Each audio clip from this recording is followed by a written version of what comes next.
सभी मित्रों को नमस्कार। नवीन सागर जी पर एकाग्र में आप सभी का हार्दिक स्वागत है। आप एक के बाद एक विभिन्न वक्ताओं को सुन रहे हैं, अलग अलग क्षेत्रों के लोगों को सुन रहे हैं, जिनका संबंध किसी न किसी रूप में नवीन सागर जी से रहा। मित्रों, इस महत्वपूर्ण कड़ी में आज हमारे साथ कृष्ण कुमार जी हैं, जिनके कार्यों, जिनके वक्तव्य से, जिनके लेखन से आप सभी, हम सभी भली भांति परिचित हैं। शिक्षा के क्षेत्र में इनका जो महत्वपूर्ण कार्य है, शिक्षा की जो एक समाजशास्त्रीय व्याख्या इन्होंने की है और उसकी ऐतिहासिक व्याख्या की है, और उसे लेकर जो इनके महत्वपूर्ण काम है वह सब हम लोगों की नजर में है।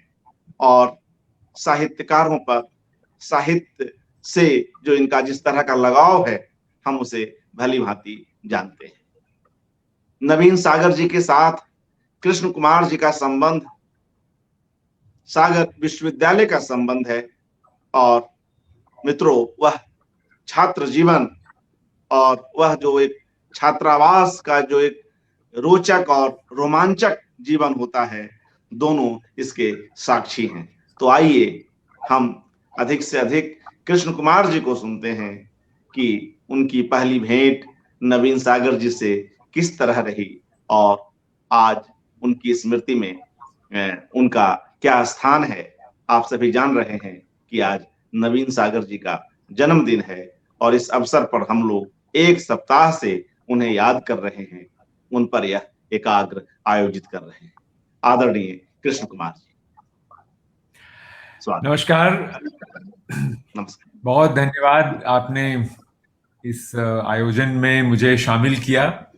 नवीन के आज जन्म दिवस पर उसको याद करना और उन दिनों की स्मृतियों को टटोलना एक रोमांचकारी और आवश्यक रूप से, अनिवार्य रूप से एक भावप्रवण अनुभव है और मैं इस अनुभव के लिए आपका आभारी हूं।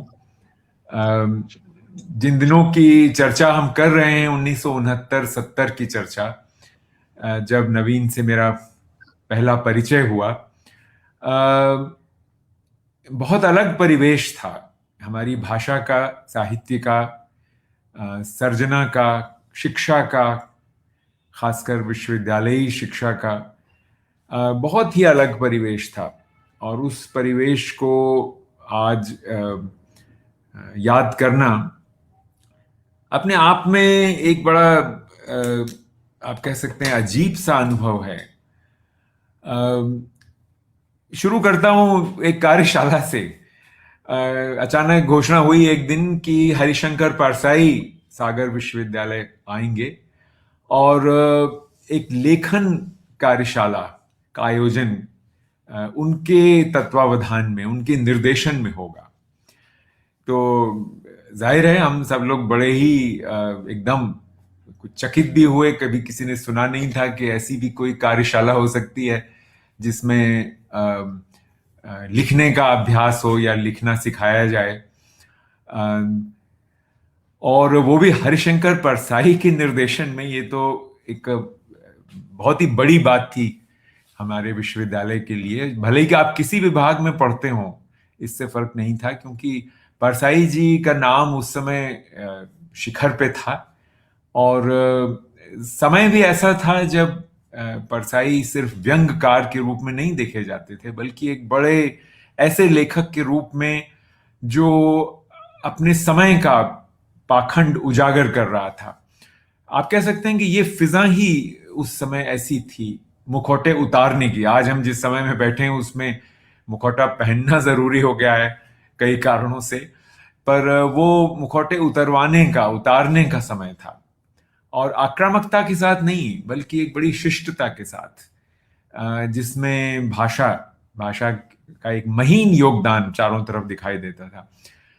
तो परसाई जी का सागर आना, और वो भी एक कार्यशाला के आयोजन के लिए, और वो भी छात्रों के लिए, बहुत हम लोगों के लिए बड़ी बड़ी घटना थी। और मैं आज याद करने की कोशिश कर रहा था कि मेरी हिम्मत क्यों नहीं हुई उस कार्यशाला में भाग लेने की और नवीन की हुई।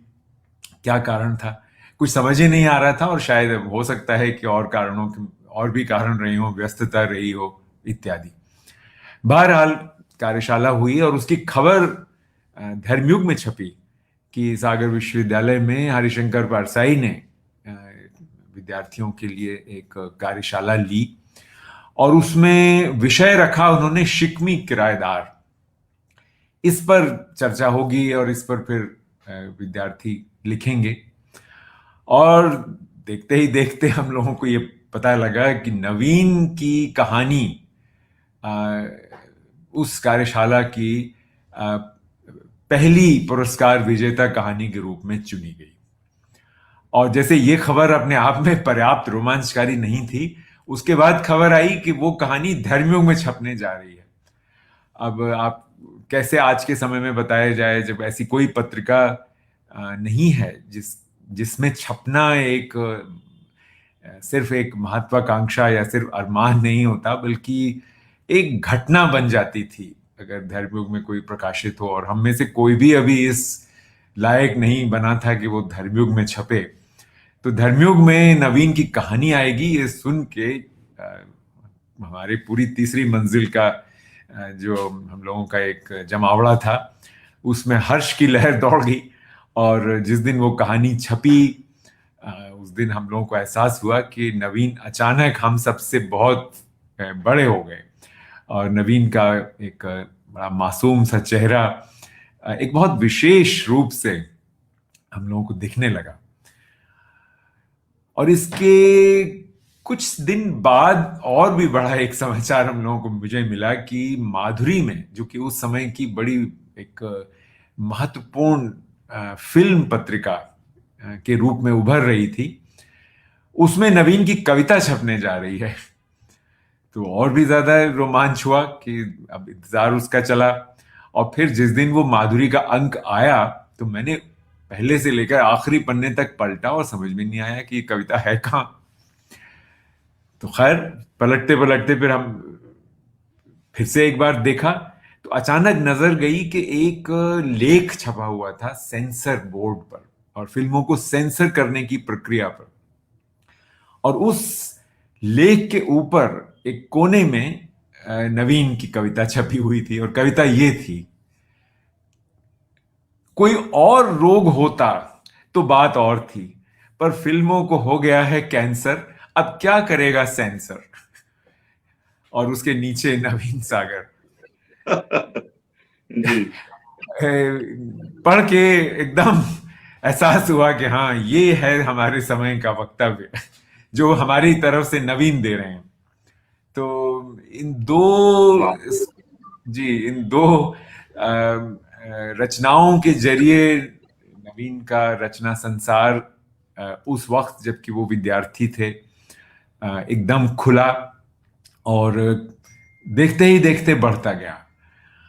और जब मैं याद करता हूं कि नवीन की रचनाओं में जो रचना आज भी मुझे लगता है कि जैसे मेरा जो अपना क्षेत्र है शिक्षा का, उसको एकदम खोल के रख देती है, तो एक पूरा एक परिप्रेक्ष्य नजर आता है साहित्य का, जिसके जरिए अगर हम चीजों को समझें तो हमारी समझ कहां से कहां पहुंच जाती है।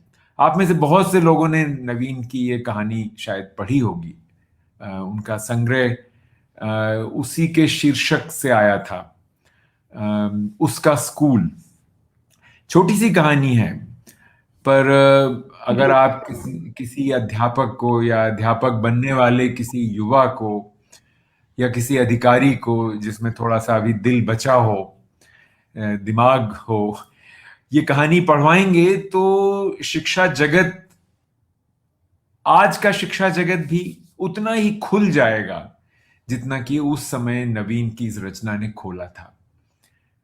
एक छोटी गरीब लड़की के दृष्टिकोण से स्कूल को देखना और उन परिस्थितियों को समझना जिनमें बच्चे स्कूल जाते हैं, निकाल लिए जाते हैं, फिर नहीं जा पाते हैं, एक ऐसा 4 पन्ने में एक ऐसा अनुभव नवीन ने दिया दुनिया को, जो मैं समझता हूं कि आज भी हर एक शिक्षा महाविद्यालय या की शिक्षा का प्रशिक्षण देने वाली हर संस्था में अगर अ, पढ़ा जाए, उस रचना को अनिवार्य बना दिया जाए, हालांकि ऐसी बातों का आज कोई मायना नहीं रह गया है, तो मैं समझता हूं कि एक एक नई तरह की एक चेतना उससे आज भी जागती है।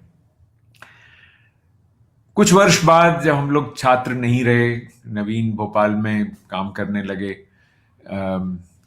तो जाना हुआ, याद नहीं आ रहा है किस सन में उनसे मेरी वो आखिरी मुलाकात हुई, क्योंकि उसके बाद मुझे विदेश जाना था और फिर कई एक वर्षों का अंतराल हुआ, और उसके बाद काफी समय बाद जब ये पता लगा कि नवीन नहीं रहे, तो मैं आज तक इस बात से अभी एक समझौता नहीं कर पाया हूं कि नवीन इतनी जल्दी हम लोगों को छोड़ के चले गए। वो शाम भोपाल में जब उनके घर पहुंचे, अभी हल्का सा धुआं जैसा जाड़े की शाम में हो जाता है, हुआ ही था। मैं जब उनके घर पहुंचा, उनकी बेटी समता से मुलाकात हुई, और समता को देखकर, नवीन के साथ देखकर एक ऐसा एक एहसास हुआ कि हमारी पीढ़ी अब सयानी हो गई है। और समता का चेहरा भी नवीन से इतना मिलता जुलता था कि उस समय छोटी ही थी कि एकदम मन एकदम खुश हो गया। चाय पी, नवीन के साथ पुरानी बातें करते रहे, नए जमाने की बातें भी हुई, और वही शाम मेरे लिए नवीन की स्मृतियों में आखिरी शाम थी जब उनको देखा, समझा, उनकी बातों को सुना। और आज तक उनके व्यक्तित्व की, नवीन के व्यक्तित्व की एक खास किस्म की, आप कह सकते हैं उसको क्या नाम दें, मासूमियत का नाम दें, या दुनिया से लड़ने की इच्छा का नाम दें, अपनी पूरी निष्ठा और एकाग्रता के साथ, अपनी भाषा की पैनी पकड़ के साथ, जो भी नाम आप देना चाहें दें, नवीन एक बड़े संग्रथित किस्म के व्यक्तित्व थे। किसी तरह का कोई आग्रह या ऐसा बड़े हो जाने का एहसास नहीं, कभी नहीं होता था। छात्र जीवन की जो उनकी एक विनयशीलता कह लीजिए, या एक जीवन को खेल की तरह देखने की, एक सहज रूप में देखने की प्रवृत्ति थी, वो नवीन में बनी रही। और कम से कम उस मुलाकात का तो जो चित्र मेरे मन में है वो बिल्कुल उसी किस्म का है। और आज भी जब उनकी कोई रचना उठा के पढ़ता हूं, तो एहसास होता है एक बड़े कल्पनाशील व्यक्ति का, जो दुनिया के साथ जीने को भी तैयार था और उससे लड़ने को भी तैयार था। बच्चों के लिए बड़ी निराली किस्म की कविताएं नवीन ने लिखी हैं। उन्हीं में से एक का स्मरण करके मैं अपना ये वक्तव्य समाप्त करता हूं। सावन का झूला इस बार इतना बड़ा डालना जिसमें समा जाए संसार, इतनी लंबी रस्सी लेना जिसका कोई न पारावार, एक पेंग में मंगल ग्रह के द्वार और दूसरी में एकदम से अंतरिक्ष के पार। नवीन की ये कविता उनके मन, उनकी भाषा, उनकी कल्पना के असीम क्षितिजों को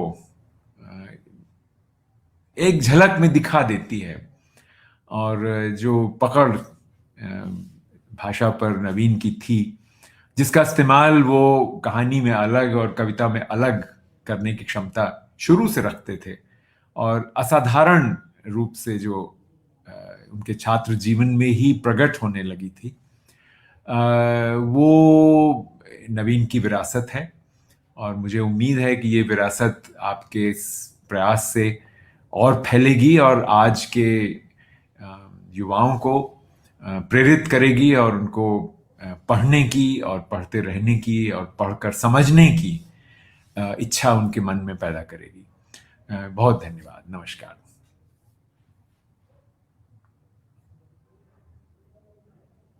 जी मित्रों, अभी आपने कृष्ण कुमार जी को सुना और इस संक्षिप्त वक्तव्य में भी जिस तरह से कृष्ण कुमार जी ने नवीन सागर जी की कहानी पर और उनकी कविता पर चर्चा की, उनके व्यक्तित्व के बिल्कुल शुरुआती जीवन से लेकर बाद में उनकी असमय गुजर जाने की जो स्थिति रही, वहां तक कृष्ण कुमार जी ने जिस आत्मपरक ढंग से उन्हें याद किया, तो यह देखकर बड़ा अच्छा लगा।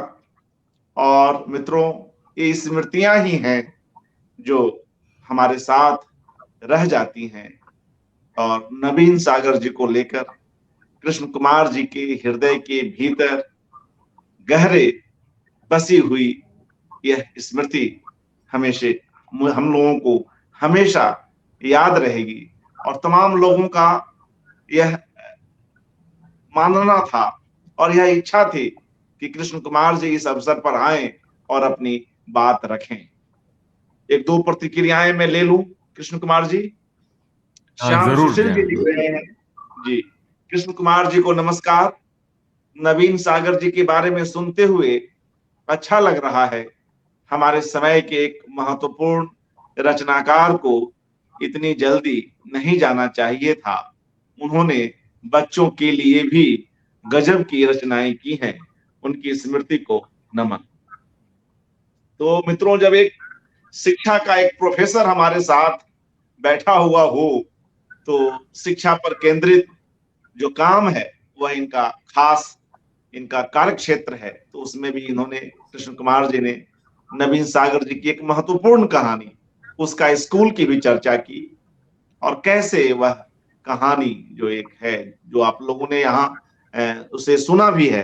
कृष्ण कुमार जी, यहाँ हमने उनकी कुछ कहानियों का नाट्य पाठ भी रखा है, जिसमें उसका अच्छा। स्कूल, जी जी, लड़की और मूछे मूछे, ये तीन जी, कहानियां देश के विभिन्न चर्चित अभिनेताओं ने पढ़ी हैं। तो बहुत जी अच्छा। जी, तो यह एक उद्देश्य रहा कि हम उनके कार्य को और उनके विचार को, उनकी जीवन शैली को कुछ अधिक व्यापकता से याद कर सकें। उनकी कविताओं पर भी चर्चा हुई और उनसे जुड़े परिवार के लोग, साहित्य के लोग, आप जैसे कॉलेज और विश्वविद्यालय के दिनों में साथ रहने वाले लोग, सभी लोग आए। आपका पुनः एक बार हार्दिक धन्यवाद और तमाम मित्रों का जो इस कार्यक्रम से जुड़े।